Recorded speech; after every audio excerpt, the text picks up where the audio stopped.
Омата си тръгна, не каза нищо.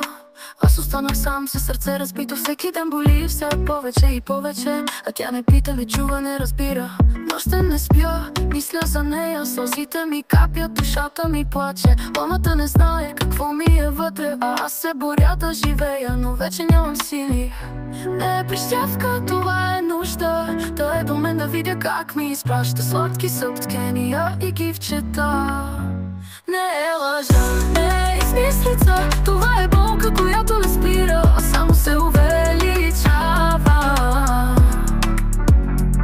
Дадох и всичко, което имах в мен, а тя го хвърли, без да се замисли дали е правилно. Всеки ден плача и никой не разбира колко много ме боли. А тя си живее живота, без да знае колко страдам. Не искам нищо, нито вещи, нито нищо. Само омата да ме разбере на рождения си ден. Не искам други подаръци, само тя да дойде и ще се усмихна много.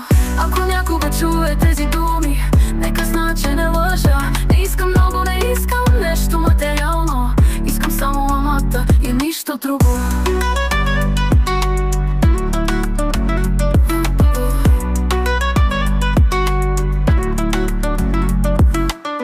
Ако някога чуе тези думи, нека знае, че не лъжа.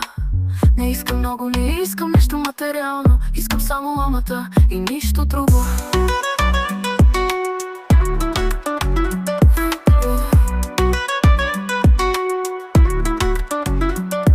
Пищявка, това е нужда. Да е до мен да видя как ми изпраща сладки съобщения и гифчета. Не е лъжа, не е измислица. Това е болка, която не спира, а само се увеличава. Това е болка, която не спира, а само се увеличава.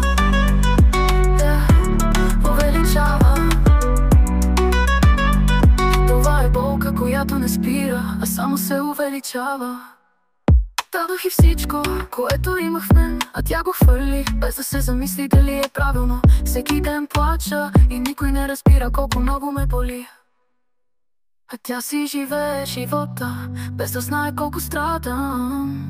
Не искам нищо, нито вещи, нито нищо. Само омата да ме разбере на рождения си ден. Не искам други подаръци, само тя да дойде и ще се усмихна много.